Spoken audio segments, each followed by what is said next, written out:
Welcome to today's broadcast. So it's the topic about how to reduce your costs, how to increase as well your ability to have greater productivity and profitability. So what's the greatest challenge for most companies? It's usually on the one side lowering the operational costs and at the other time enjoying as well the ability to sell products and services at a price that makes it profitable. Because the thing is, if you are selling products at the cost that are actually not really best, so you're not making any profit. Worse, even if you are even selling below cost, which means, let's say you are selling, for instance, household appliances, and it costs you maybe $10 to produce it, and you are have $5 in shipping, and you're selling it at $14, you are making a loss, unless the purpose is to actually build a client base. But in a normal situation, most companies are actually working on generating sales and generating profits on a long term, which means, of course, if you have a special campaign, that's a situation where you might sell products below cost just to get feedback, get first testimonials and so on. But in reality, outside any kind of promotion, we have the challenge usually that we have to reduce the cost of the operation, which means we have to be able to purchase products and services that we need for our businesses at a lower price. That means anything from, for instance, purchasing your servers, purchasing your office desks, renting office space at a good price, at a good range, at a good agreement of terms and so on. At the same time as well, maybe you need to have trucks to transport your goods, to get the goods from the harbor to your storage, to your factories. You need to be able to purchase them at a good price. Sometimes you might need to finance the trucks, the machines, your production lines and all these different things. So you have to be able to get a good rate. Even if you're paying for a loan, you need to get the loan at a good cost, because in the end, even a loan is a purchasing action. You are deciding on purchasing a product and at the same time purchasing a finance product, which is then a loan. And that means as well that you need to increase your negotiation position. The same thing you have on the other hand with the companies who want to generate sales. So I have to be able to sell the products. I have to be able to convince the buyer that my product is actually what they want and that they accept the price that I'm offering. Yes, in certain situations I might be willing to offer maybe a discount, but if you keep discounting your products all the time, then eventually you will lose not only your profit margin, but as well your credibility. And people will start getting used to pushing you down when they are trying to purchase. So always trying to battle the same game of, on the one side, getting a good price for what you want to buy, and at the same time getting a good price for what you want to sell. Because otherwise, if you're good in purchasing but bad in sales, it doesn't help you, because in the end you're still losing money. So how actually do the big companies do that? I've been purchasing products for many years. When I was working in corporate, I purchased products for services and software licenses, all different kinds of products, even hardware for servers, consulting services, trainings, and all different things that I had to purchase as well. Even as someone who was in an IT department, I had to go into our system. We used to have an SAP system, which is very common in Germany. And you go in, you decide, you enter all the details about what you need. Maybe you already know who you want to purchase it from, or maybe you have 3 or 4 companies who you definitely believe they are capable of delivering that. If you have only one supplier because only that company can deliver whatever you want to have and nobody else offers that, then that's a situation where you only have one. But if you have the opportunity of buying from several companies, you have a chance to reduce your cost. And that actually takes you then to an opportunity of how do I build my purchasing workflow from the department that needs the product or services to the department who actually is responsible for purchasing. It doesn't matter whether your company has, let's say, 5 people, 50, 1,000, or 100,000 employees. You still need to have a procedure from having the need for something to actually the person who's actually able to purchase the product, to agree and negotiate a good price, negotiate the delivery terms, and then as well the first section of quality control, seeing, okay, what I'm getting delivered in goods is okay. When I did my first training, my business training, my first department after the department of training was actually the department of logistics. So we used to go and find what kind of products that we need.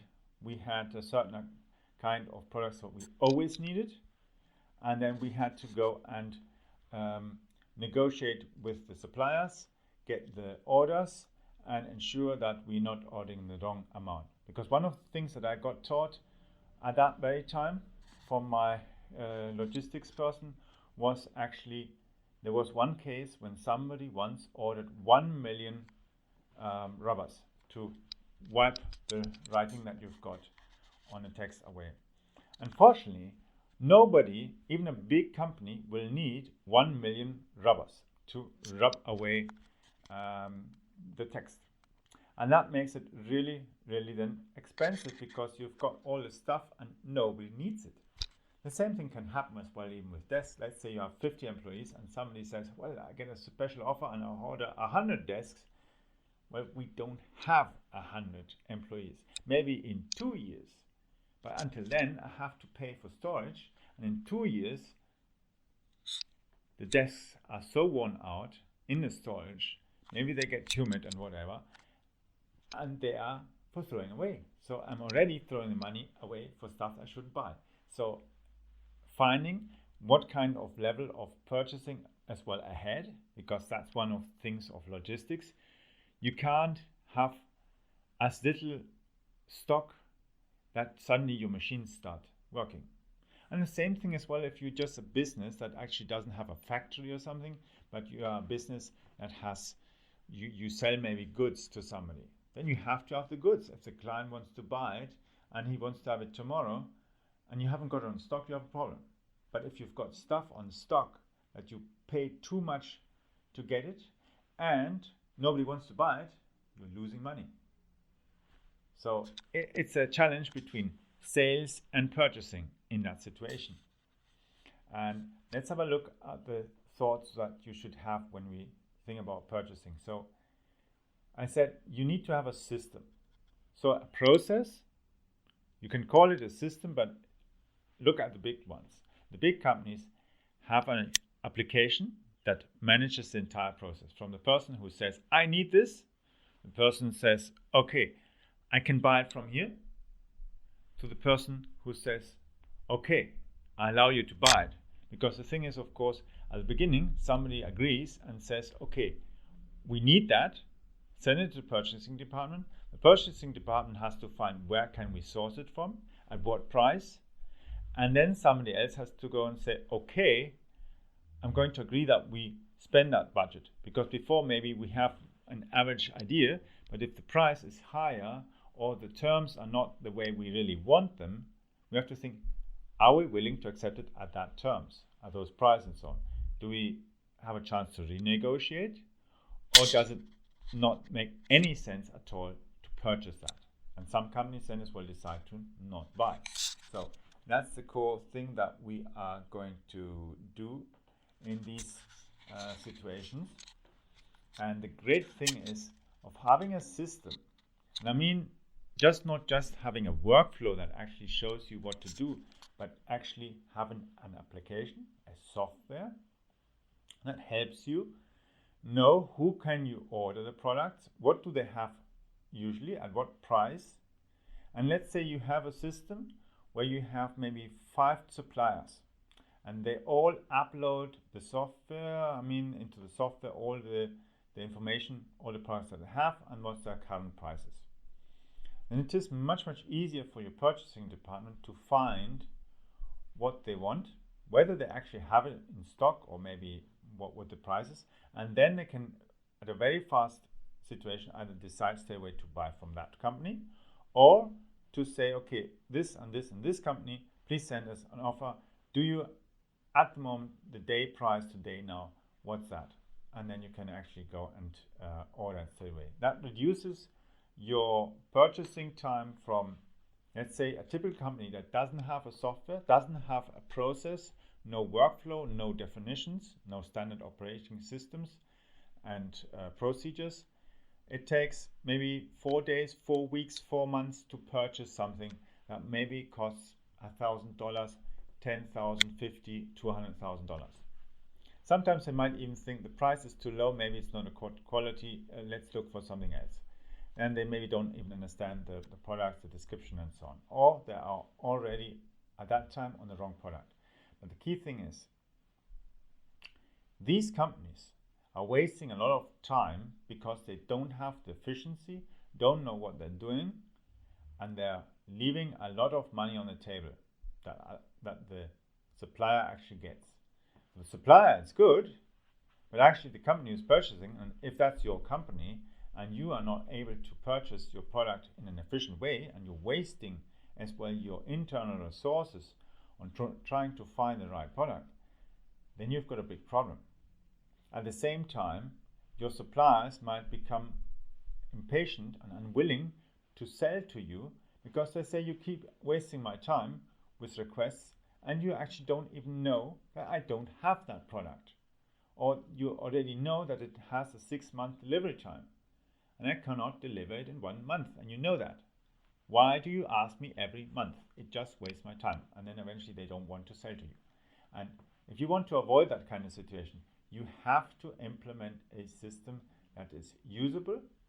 And in today's world where many people want to work as well from home, it gives you a chance to have an application that works. And that's the key thing. Procurement is not an easy thing to have. So, for instance, as an example, what do the most companies use? They usually have an ERP system, either their own build like we have, or they have a system that is based, for instance, on SAP, on Siebel, on Oracle applications, all different kind of systems, whether it's Microsoft Dynamics, all these different kind of applications. But these systems are actually so standardized that you cannot really, you have to invest a lot of time and a lot of cost to optimize them. A big company can spend that money and they don't care. But if your business is in a size of maybe 50 to 200, 300 employees, or even 1,000 employees, you might have a small version of these systems, but nevertheless, you are still wasting money. You're still wasting money because your procurement system isn't really efficient. And that's where you actually have to focus and look at and to understand what can you do. For instance, some of the things I just recently saw a software which I like very much. It's called Procurement Pro. That's an online-based system. It's easy to use and you can actually access it from anywhere or even have it locally, as I understand. And that's really a nice thing when you compare it with other products. So tomorrow I have a new topic for you, and that will be something really interesting, but I'm going to announce it just before that. So I hope you tune in at the next broadcast and see you soon, or listen to our next podcast. See you then.